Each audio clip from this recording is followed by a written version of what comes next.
If an artisan sourdough loaf has ever felt intimidating, this video is for you. Through a little trial and error, I think I perfected this recipe. This is what I use week in and week out to make the perfect artisan loaf. This is super beginner friendly. No measurements, no hard math. You can adapt it to your daily life. Now, what we're doing now is we are feeding our starter. I do this around 8 a.m., but again, adjust it to your life. If you have a ratio that works good for you, perfect, use that. For me, it's about a half a cup of all-purpose flour and a fourth a cup of water plus my starter. I place my starter in the warmest part of my kitchen. For me, that's between the stove and the oven. This is where I mix most of my dough as well. Don't forget to wipe off all that starter, it really clogs your sink. We're going to wait until our starter is at peak rise, nice and active and bubbly and at least doubled. That usually roughly takes about 4 hours for me in Texas. Now we are doing 2 teaspoons of fine salt. We are doing 1.5 cups of lukewarm water. Room temperature water works well. I just always forget to set it out, so I just put it in the microwave for like 15 seconds.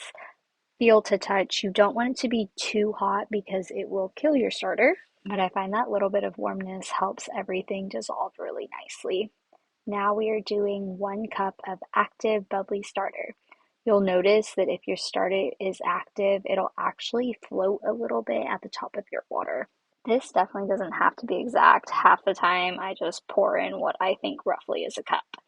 Now we're going to mix everything together. I like using a Danish whisk, which is like this holy, it's not as fine as like a regular whisk. Anyway, we're whisking our salt, our water, and our sourdough starter all together. You're going to get this like white, milky substance. I always have lots of helpers in the kitchen, so that is true when making sourdough as well. It's okay if you feel like not all your starter is fully dissolved. It will all be incorporated later, so just mix as much as you can. We're now doing 4 cups of all-purpose flour. I am obviously not using a scale, I've just been using measuring cups, but I am going to put the accompanying blog posts in the description, and you can check that out. I'll have everything in grams as well if you like to do a scale. I've done both. I like not messing up measuring cups, but sometimes measuring cups is just easier for me. Okay, we're gonna start mixing all this together. This is why I really like the Danish whisk. If you can imagine using like a normal whisk where those wires are way closer together, sourdough is so sticky. I feel like everything would just kind of be stuck together and you wouldn't get much progress.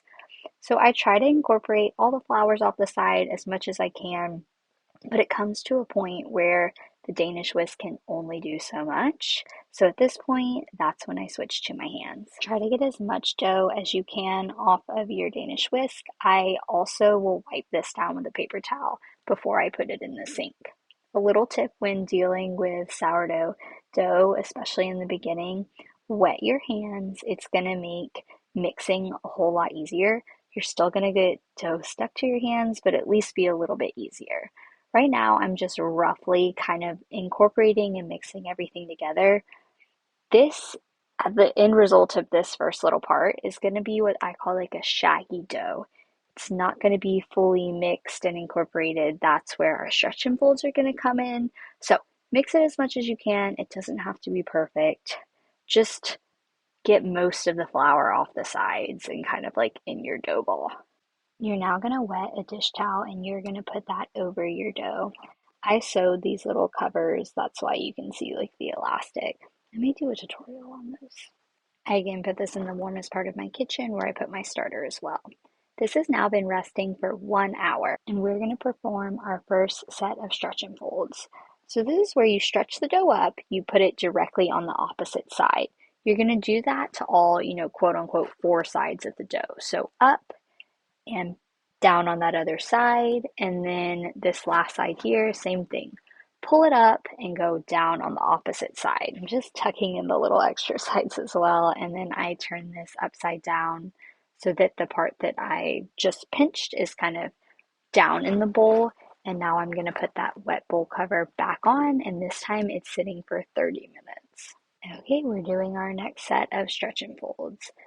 As you do this and the time goes on, you're going to notice your dough is getting easier to stretch. It's getting less sticky. And eventually by the end, you're going to have almost this like glossy look to your dough. In total, I end up doing about 4 or 5 sets of stretch and folds. After this one's done, recover it with that wet bowl cover. It's going to sit for 30 minutes. So that first time it sat was for an hour. Every time after that is just going to be 30 minutes.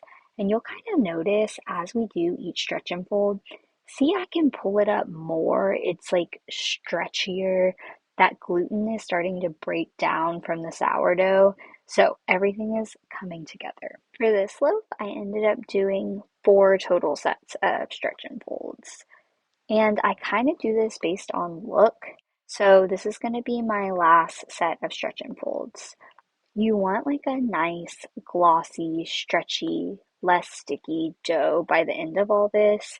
And depending on your environment, sourdough is very environment dependent, meaning temperature and everything else.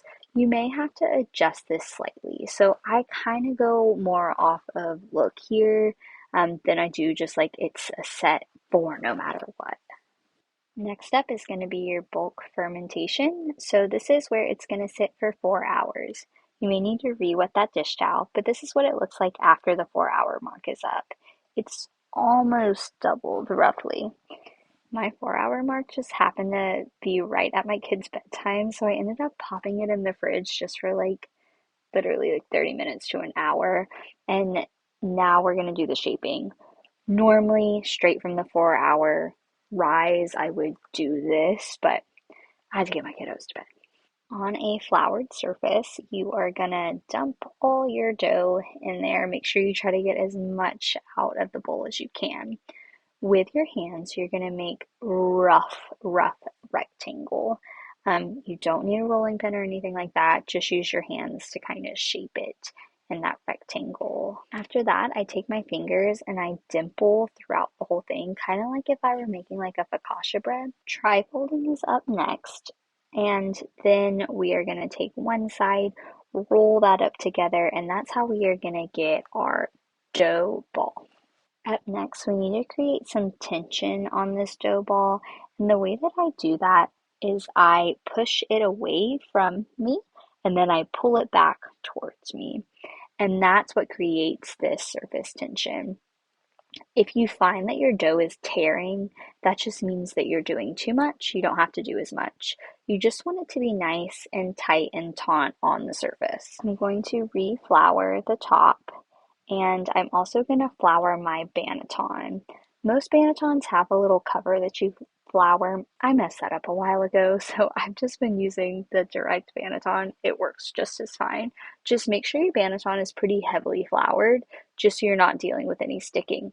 I'm putting good side down, so the side that we just got nice and taut, that's the part that's going down into our banneton, and then kind of like the not as pretty other side is up.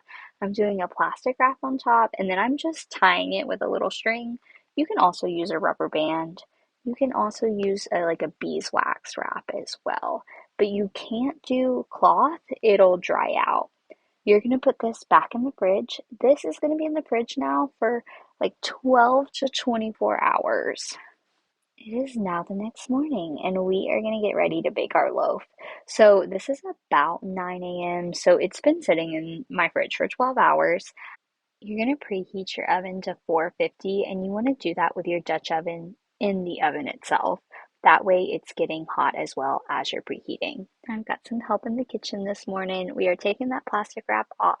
We're putting our banneton upside down on some parchment paper, and now your dough is going to be right side up. I'll also flour my dough a little bit here, but you don't have to.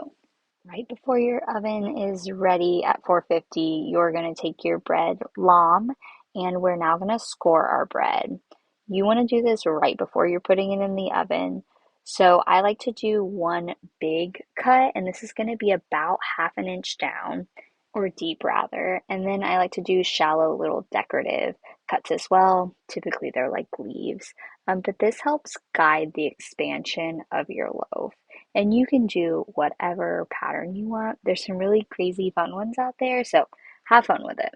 You're now going to take your Dutch oven out of the oven.